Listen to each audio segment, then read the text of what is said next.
Well, hi there, welcome to a new video. It's another week, another video. We've got the overhead cam, so we're going to be looking at some stuff today. So first up, let's look at this. This is a folder of drawings that I produced in the last month for Drawlloween.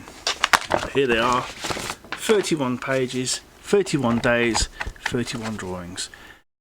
And first part of this video, we're going to talk about the experience of doing Drawlloween. I've done a few drawing challenges in the past. Invariably, you either pass them, you either succeed, you pass them, you perform the test, or you fail. But in addition to that, I think there is then a period or an opportunity to learn some stuff. The second time I did Inktober, I came up with Space Crash. I've done this and I've learnt some rudimentary introduction to drawing with a dip pen, and it's been kind of fun, and I kind of want to keep drawing with dip pens, and I want to kind of keep on making drawings like this. I kind of want to make a comic like this. I'm on record, you can check some of the previous videos that I think this has been great. There's been some good pieces, and there's been some not so good pieces, and that's one of the pros, one of the cons. So the big pro, working with ink, you get to understand ink, right? Now actually that wasn't the requirement of the challenge. Challenge is just to produce a drawing. I sort of combined this with Inktober to sort of do the two.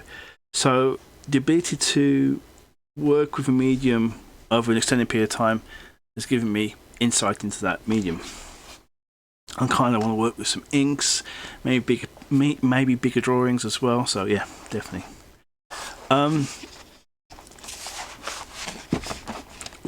The other thing was I was able to get a routine, and I was able to produce videos of me making the drawings, and it was, it's a fun video for people to watch, and relatively short, and they're entertaining, they're fun, and maybe you get something from it. Maybe I get something from it. Maybe I get some experience out of that. So I want to continue to do drawing videos similar to what we've done. Here's another one. And the idea of making a single panel comic is well, filming the creation of a single panel comic like this is like I think a really good technique, and it's something I'm going to put into the channel. I think we're going to have a new segment in the channel. We're going to call it something like 5-minute comics. Essentially, we'll make a one-panel comic, and the video will take no longer than 5 minutes. So it'll be sped up. I mean, real talk. Each of these drawings took about, I would say,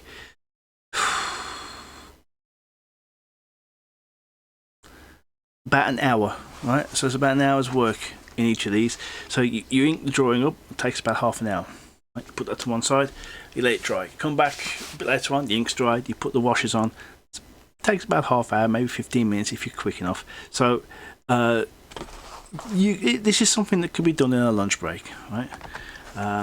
So yeah, so that's definitely a pro. It's definitely something I want to carry on doing. The con, there's only one other con. I've got some notes here. Is smudges. Smudging ink. It's so easy to do. It's so easy to smudge. You're making a drawing, and suddenly you've got a smudge. You draw a line with a dip pen, and the line doesn't change the thickness. It's a fairly consistent line, but what does change across that line is possibly how much ink is actually on top of the page at that point. So you can get a line which is dry, wet, dry, and you go, oh yeah, this is dry, great. I could move my no, I've smudged a lot. So this does mean that if you want to make a good ink drawing, you've got to be prepared to invest some time into just waiting for things to dry. So that's an issue. And finally, the final con is I found out literally the day the challenge finished. I found out I've been using my dip pen wrong. Can you believe?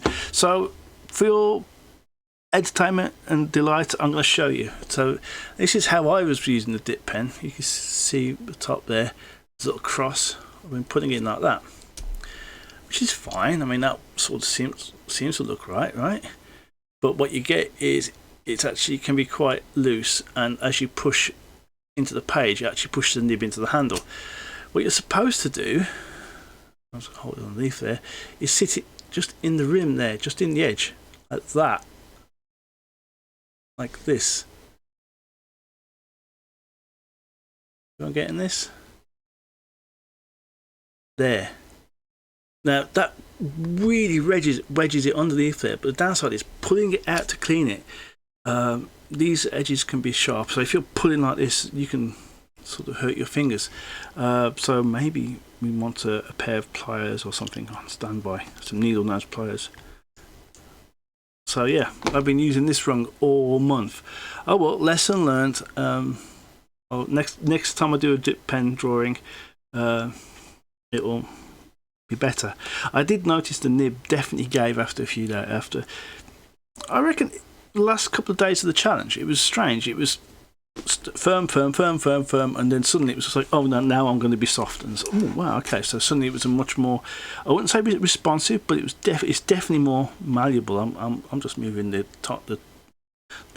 prongs just with my finger like that. So yeah, dip pens, I quite like them. I might get some other different nibs to try them. So yeah. So on the whole, Drawlloween, great. I'm going to be doing another drawing challenge in the new year. Probably, if I've got time and if circumstances are agreeable, I will probably do March of the Robots. So yeah. Finally, this landed with a heavy thud on outside of Eniekey Towers this morning. So this has come through the post. It's an unboxing video, so I'm just going to unbox it. I've got my Stanley knife here. Just going to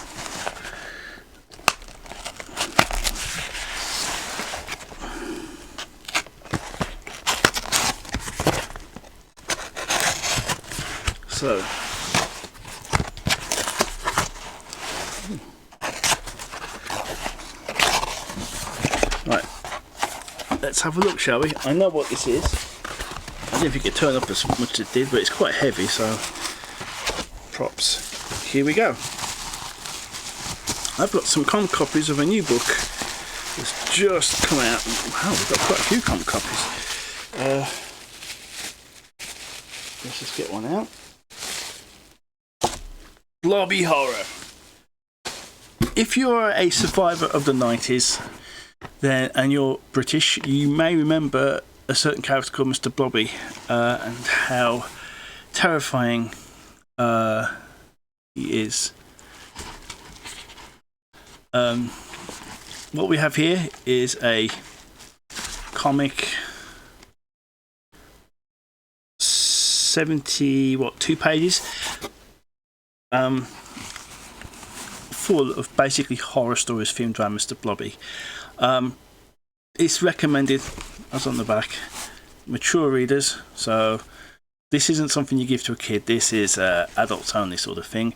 That's probably because there's quite a bit of body horror and all sorts of stuff like this in there, and also is a bit sort of it's an unnerving character. So I've got a whole bunch of these, so I will be putting these up shortly onto the Eniekey Press physical store, and come by and have a look. We'll probably do a sale once. What we'll do is I'll probably have a sale on as well, just because we've got new content, new product. It's limited because there's only probably about 20 copies here, and yeah, should be fun. Anyway, excuse me. Oh, coughing. Well, good news. Any road up. That's it for this week. Next week, I'm not sure what we're doing yet. We will probably do more drawing. And join us next week for some more fun and games. And in the meantime, take care, everyone. Okay, bye now.